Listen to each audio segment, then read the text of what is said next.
constraints. The first constraint is the institutional uh, architecture. The first constraint is the institutional architecture of the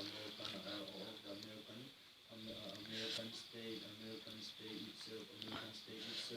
America